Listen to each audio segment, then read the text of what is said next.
Je suis la nouvelle héritière cette entreprise. Ces mots résonnèrent dans l'élégante salle de réunion de Peterson Holdings comme un coup de tonnerre dans un ciel serein. Tous les membres du conseil d'administration se tournèrent simultanément vers la source de cette déclaration incroyable.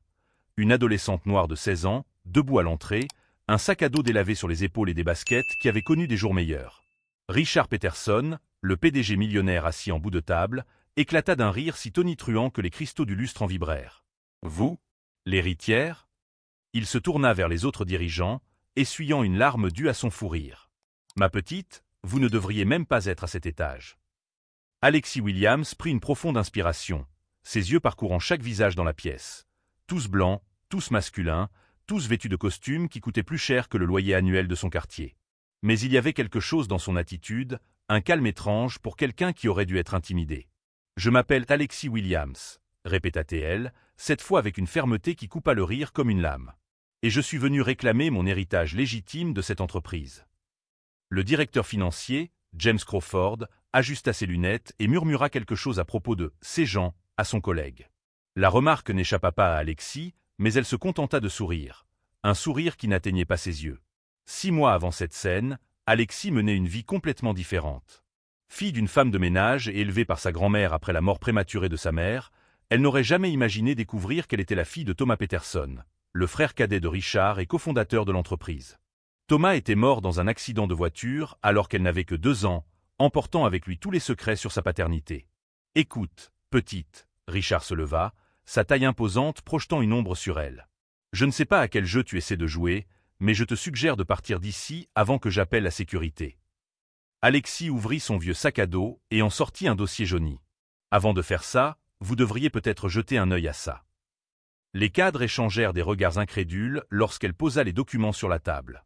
Mais lorsque Richard prit les papiers, son visage commença à perdre toute couleur.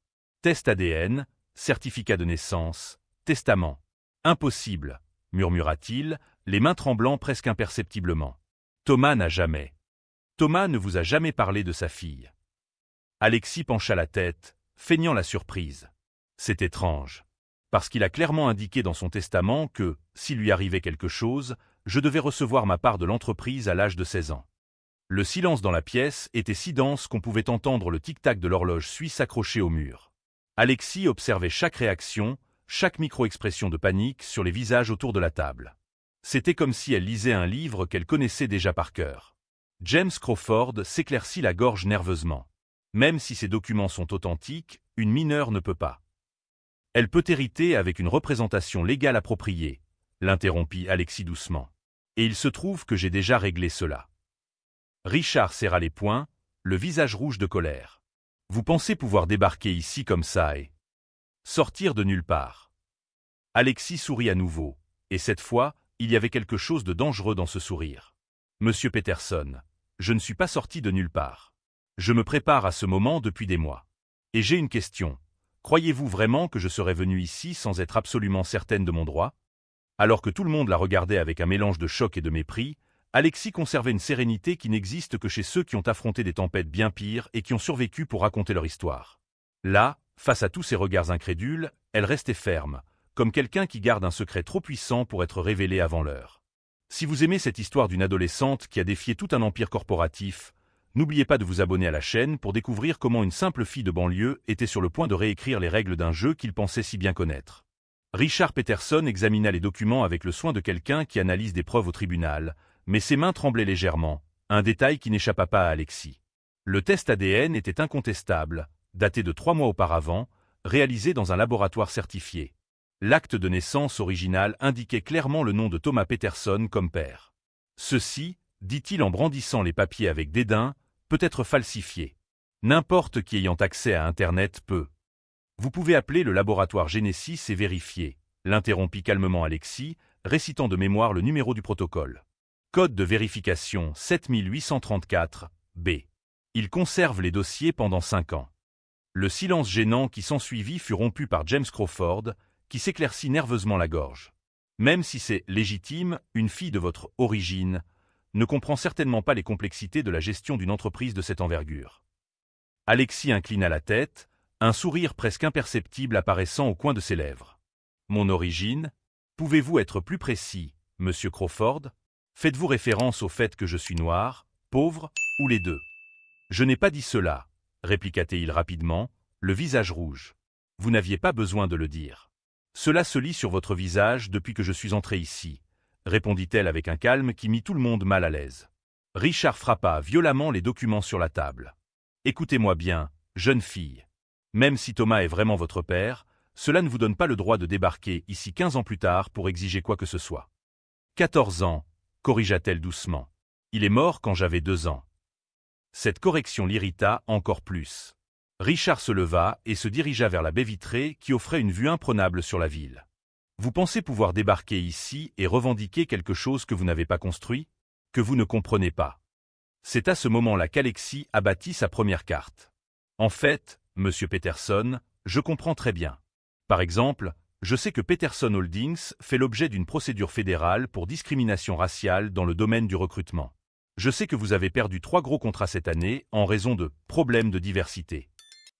Et je sais que le conseil d'administration fait pression pour que des changements importants soient apportés à la direction. Richard resta bouche bée. James Crawford faillit s'étouffer. Comment une adolescente des banlieues pouvait-elle avoir accès à des informations confidentielles qui circulaient à peine dans les couloirs de la direction? Comment avez-vous? Commença Richard, mais Alexis poursuivit sans relâche. Je sais aussi que Thomas n'est pas mort dans un simple accident de voiture, comme vous l'avez toujours dit. Il venait me chercher à la crèche quand c'est arrivé. Il venait me chercher tous les mardis et jeudis depuis 2 ans, religieusement, depuis la mort de ma mère. Sa voix resta ferme, mais il y avait une douleur ancienne derrière ces mots. Le directeur des ressources humaines, Michael Torres, qui était resté silencieux jusqu'alors, murmura à son collègue à côté de lui, « Comment sait-elle cela ?» Alexis se tourna vers lui avec la précision d'un radar. « Parce que, contrairement à vous, j'ai fait mes devoirs, Monsieur Torres. J'ai parlé à la propriétaire de la crèche, j'ai trouvé des photos, j'ai localisé des personnes qui travaillaient ici à l'époque. Vous pensez avoir effacé Thomas de l'histoire de l'entreprise, mais vous avez oublié que les personnes réelles se souviennent des personnes réelles. » Richard se détourna de la fenêtre, le visage masqué par une colère mal contenue. « Même si tout cela est vrai, vous êtes mineur. Vous ne pouvez pas assumer de responsabilité au sein de l'entreprise. » « C'est vrai, acquiesça Alexis. Mais je peux avoir un tuteur légal qui agira en mon nom jusqu'à mes 18 ans. Quelqu'un qui a de l'expérience dans la gestion d'entreprise et une connaissance approfondie de l'histoire de Peterson Holdings. » James Crawford rit amèrement. « Et où trouveriez-vous exactement une telle personne qui voudrait s'associer à… » Il s'interrompit au milieu de sa phrase lorsque la porte de la pièce s'ouvrit. Une élégante femme noire d'environ 45 ans entra avec l'assurance de quelqu'un qui connaît chaque centimètre carré de ce bâtiment. Elle portait un tailleur impeccable et tenait un porte-documents en cuir qui semblait contenir le poids du monde. « Excusez-moi de vous interrompre, » dit-elle, sa voix tranchant l'air comme de la soie coupante. « Je suis Margaret Collins, ancienne vice-présidente des opérations chez Peterson Holdings. J'ai travaillé directement avec Thomas Peterson pendant 8 ans avant de décider de chercher d'autres horizons. » Richard pâlit. Margaret Collins. La brillante cadre qu'il avait contrainte à partir 3 ans plus tôt avec une généreuse indemnité de départ, craignant qu'elle ne menace un jour sa position. « Margaret, balbutia-t-il, que faites-vous ici ?» Elle sourit en posant sa mallette sur la table à côté d'Alexis. « Je suis venu rencontrer ma nouvelle cliente. Alexis m'a contacté il y a 2 mois.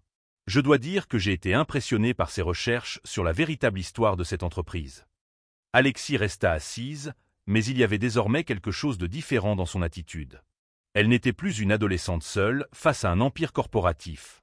Elle était désormais une adolescente avec une alliée puissante qui connaissait tous les secrets inavouables de cet endroit. « 2 mois, répéta Richard, la réalité commençant à se former dans son esprit comme un nuage d'orage. « En fait, 3, corrigea Alexis à nouveau, sa voix prenant une nouvelle fermeté. Il m'a fallu du temps pour retrouver Margaret, mais cela en valait la peine.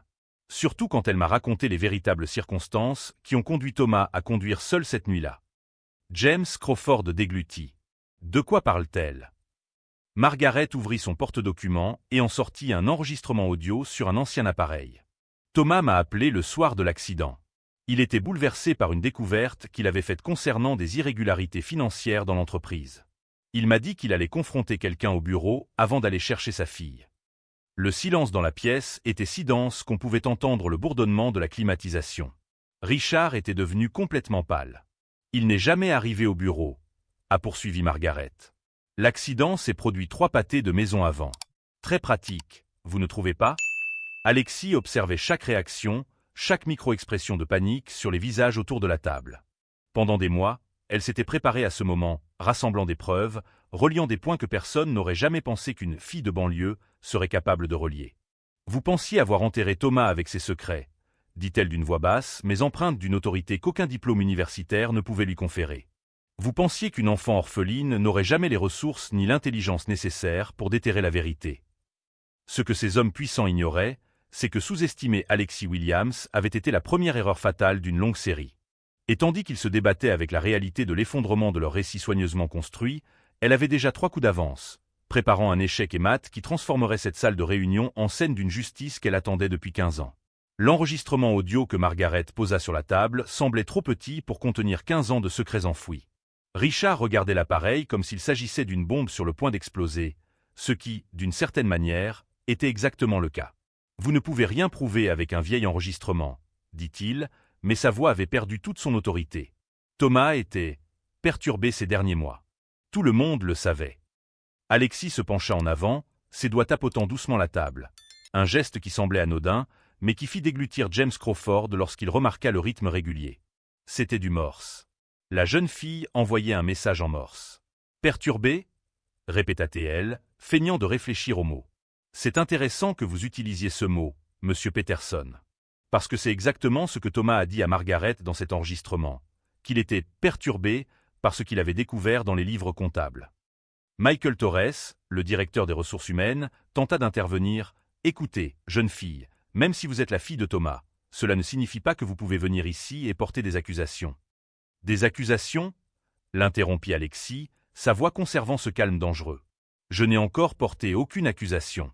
Je ne fais que partager des faits. » Elle marqua une pause, observant chaque visage. « Mais puisque vous avez abordé le sujet, Monsieur Torres, j'aimerais que vous m'expliquiez pourquoi mon certificat de naissance a disparu des archives de l'hôpital 3 jours après la mort de Thomas. » Le silence qui suivit était si dense qu'on pouvait entendre le ventilateur de la climatisation. Torres ouvrit et ferma la bouche comme un poisson hors de l'eau. Margaret sourit froidement. « Ah oui, j'ai oublié de le mentionner. Alexis a été très méticuleuse dans son enquête. Parlez-leur des autres documents qui ont disparu. » Alexis ouvrit à nouveau son sac à dos, en sortant cette fois-ci une tablette. « Au cours des 6 derniers mois, j'ai retrouvé la trace de 17 documents liés à Thomas Peterson qui ont été perdus, égarés ou endommagés dans divers services gouvernementaux. C'est très étrange, étant donné qu'il s'agissait de fichiers numériques automatiquement sauvegardés. » Elle fit glisser son doigt sur l'écran, affichant un tableau détaillé. « Mais voici quelque chose d'intéressant. Tous ces accidents se sont produits dans un délai de 48 heures, toujours le vendredi après-midi, lorsque le moins de personnes possible travaillaient. » Richard essaya de rire, mais le son qui sortit était plutôt un murmure étranglé. « C'est de la paranoïa adolescente. » « Vraiment. » Alexis toucha un autre fichier sur la tablette. « Parce que j'ai également découvert qu'une entreprise appelée Clearwater Solutions avait reçu des contrats de conseil en archivage numérique de la ville pendant les mêmes périodes. Une entreprise qui, curieusement, compte Richard Peterson parmi ses actionnaires minoritaires. » Richard pâlit complètement. James Crawford desserra sa cravate, transpirant visiblement. Michael Torres regardait la porte comme s'il calculait ses chances de fuite. Margaret observait tout cela avec la satisfaction de quelqu'un qui regarde un adversaire tomber dans un piège qu'elle a contribué à tendre. « Alexis, dit-elle doucement, parlez-leur de M. Davison. » Pendant un instant, tous les hommes dans la pièce semblèrent oublier comment respirer. Robert Davison acquiesça Alexis en consultant à nouveau sa tablette. Comptable senior chez Peterson Holdings de 1998 à 2008. Responsable des rapports que Thomas était en train de réviser le soir de sa mort. Elle leva les yeux et croisa le regard terrifié de Richard. Licencié 2 semaines après les funérailles de Thomas pour des irrégularités jamais précisées. Il a immédiatement déménagé dans un autre état. Richard tenta de se lever, mais ses jambes le lâchèrent et il se rassit lourdement. « Comment avez-vous ? Comment j'ai trouvé Davison ?» Alexis sourit pour la première fois depuis qu'elle était entrée dans cette pièce, mais c'était un sourire qui n'atteignait pas ses yeux. Les réseaux sociaux sont un outil formidable, Monsieur Peterson. Surtout quand on sait quelles questions poser et qu'on a suffisamment de temps pour faire les recherches nécessaires. Elle tourna la tablette pour que tout le monde puisse voir l'écran. Une photo d'un homme d'âge moyen assis dans un café, en train de discuter avec quelqu'un de l'autre côté de la table. La date dans le coin inférieur droit indiquait qu'elle datait d'Axe en grave peine 3 semaines. Davison m'a été d'une grande aide, a poursuivi Alexis avec désinvolture. Surtout après que je lui ai expliqué que je ne cherchais pas à détruire sa nouvelle vie, mais simplement à découvrir la vérité sur mon père. Il avait encore des copies de tout. Margaret a ouvert son dossier et en a retiré une pile de papiers. 10 ans de rapports financiers falsifiés. Des contrats fictifs. De fausses factures. Une opération systématique de blanchiment d'argent qui a détourné plus de 20 millions de dollars de l'entreprise au cours de la décennie. 23 400 000, corrigea Alexis avec précision. Pour être exact. Répartis entre des comptes dans 3 banques différentes, tous contrôlés par un réseau de sociétés fantômes. James Crawford était en hyperventilation. C'est impossible. Nous n'avons jamais. Jamais quoi? Demanda Alexis innocemment. Vous n'avez jamais pensé que quelqu'un découvrirait la vérité? Vous n'avez jamais imaginé qu'une fille de banlieue aurait l'intelligence nécessaire pour relier les points? Ou vous ne vous attendiez pas à ce que Davison conserve des preuves? Richard tenta un dernier coup désespéré. Même si c'est vrai, vous êtes toujours mineur. Vous ne pouvez pas. Je ne peux pas diriger une entreprise, acquiesça Alexis. Mais je peux, avec les conseils juridiques appropriés, lancer un audit complet de toutes les opérations financières de Peterson Holdings au cours des 15 dernières années. Je peux également déposer des plaintes pénales fédérales pour fraude, détournement de fonds et complot. Elle fit une pause, savourant le moment comme on déguste un bon vin. Et je peux faire tout cela en rendant publiques toutes les preuves documentées que j'ai recueillies, y compris les enregistrements de nos conversations d'aujourd'hui. Des enregistrements? Balbutia Michael Torres. Quels enregistrements? Alexis toucha discrètement un petit appareil attaché à la sangle de son sac à dos. Une lumière rouge clignotait silencieusement. Ah, ce petit gadget? Il est légal d'enregistrer des conversations dans cet état lorsque vous êtes mineur et que vous documentez une possible fraude à votre encontre. J'ai consulté 3 avocats différents pour m'en assurer. Les hommes autour de la table ressemblaient à des statues de sel, immobiles, pâles et s'effondrant lentement sous le poids de leur propre arrogance démasquée. Margaret ferma son dossier avec un clic satisfaisant. Alexis, je pense qu'il est temps de leur révéler notre proposition finale. Notre proposition? Murmura Richard, d'une voix presque inaudible. Alexis se leva lentement, sa posture dégageant une autorité qui contrastait fortement avec son âge. Pendant des mois, elle avait planifié chaque mouvement, anticipé chaque réaction, préparé chaque contre-attaque.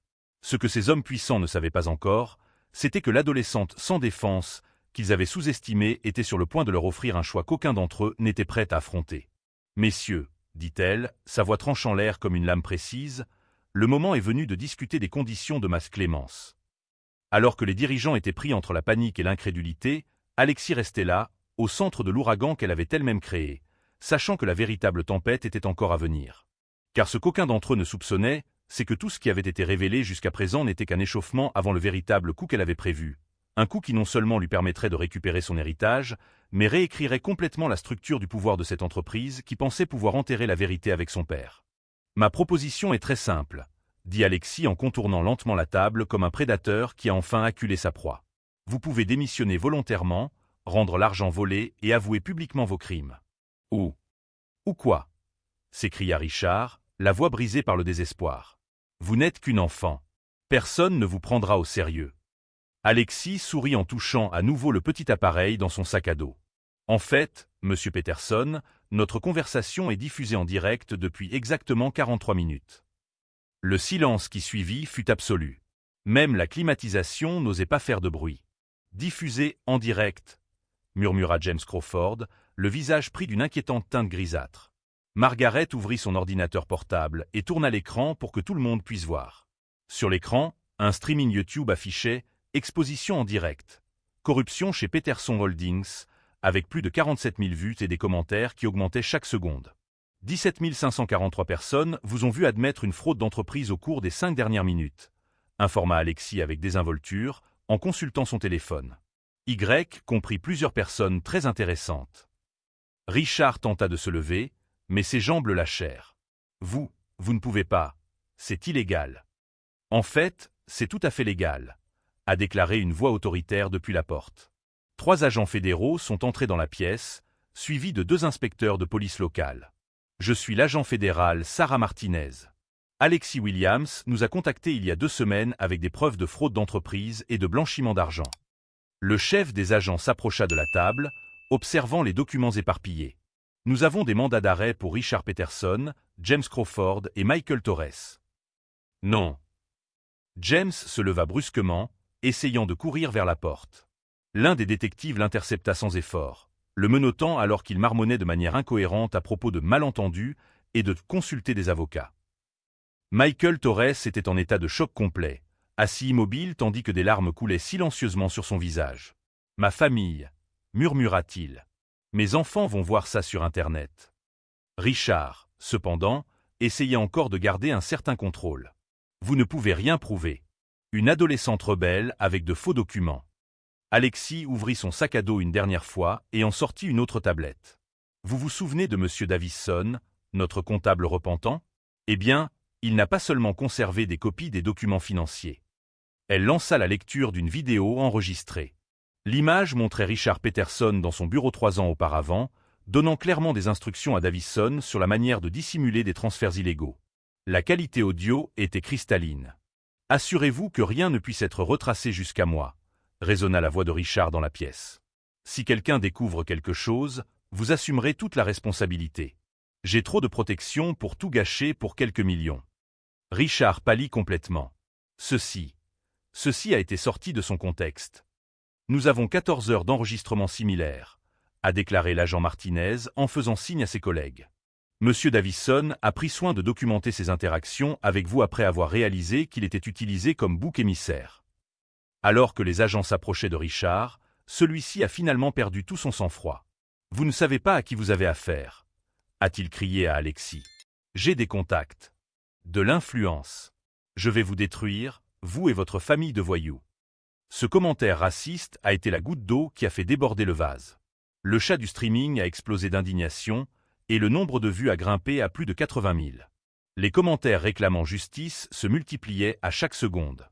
Alexis, cependant, a conservé son calme digne. « Monsieur Peterson, dans quelques minutes, votre entreprise sera reprise par des administrateurs fédéraux.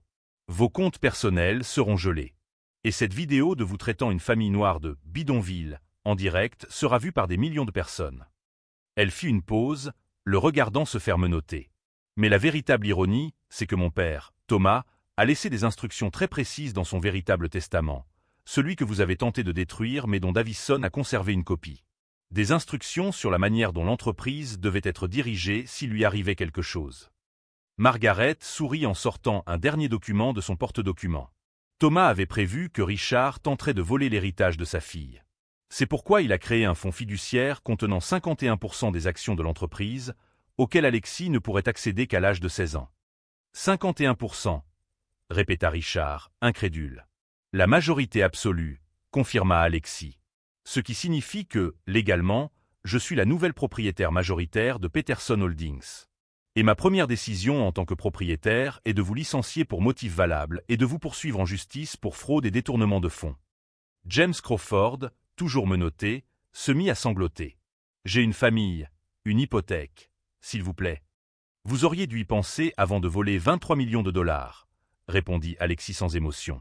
Alors que les cadres étaient escortés hors de la pièce, Richard se retourna une dernière fois. « Vous avez peut-être gagné aujourd'hui, mais une fille comme vous ne pourra jamais diriger une entreprise comme celle-ci. » Alexis le regarda droit dans les yeux. « Monsieur Peterson, une fille comme moi, vient de dévoiler un complot qui durait depuis 15 ans, a réuni des preuves que le FBI n'avait pas réussi à trouver en une décennie et a démantelé votre empire criminel avec une tablette et un vieux sac à dos. » Elle fit une pause, son sourire laissant enfin entrevoir une lueur de satisfaction. « Je pense que je peux gérer quelques feuilles de calcul. » Alors que la porte se refermait derrière les criminels arrêtés, le streaming continuait.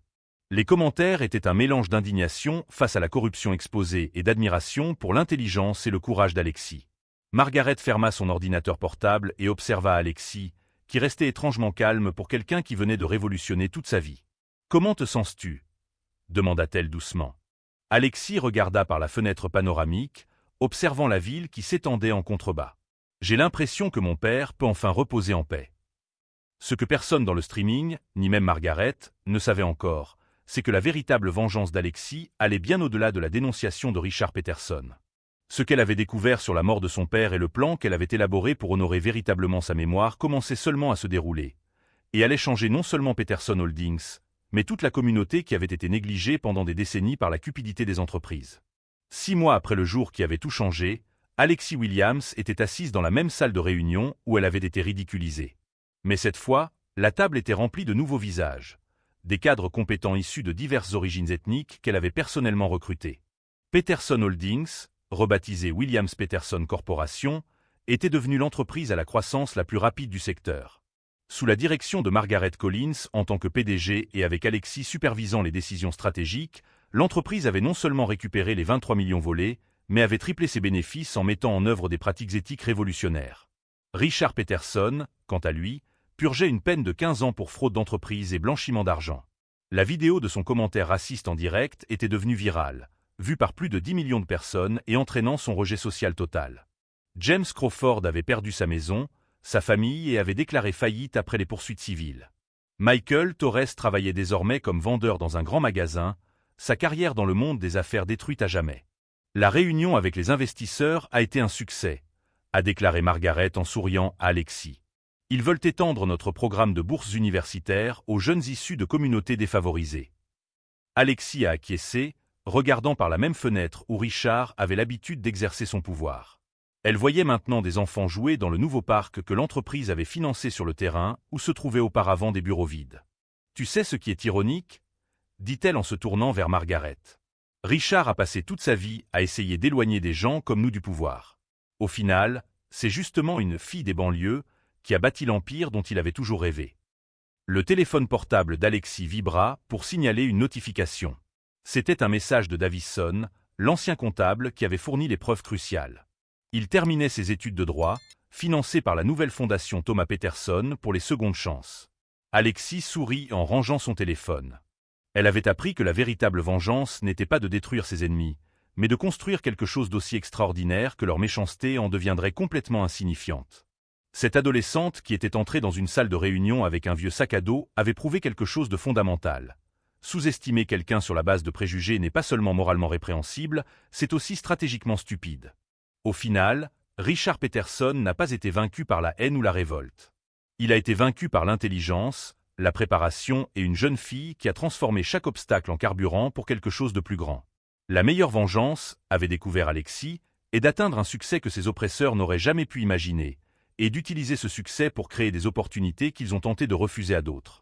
Si cette histoire vous a touché et vous a montré que l'intelligence l'emporte toujours sur l'arrogance, abonnez-vous à la chaîne pour découvrir d'autres histoires de personnes qui ont transformé des injustices en victoires inspirantes.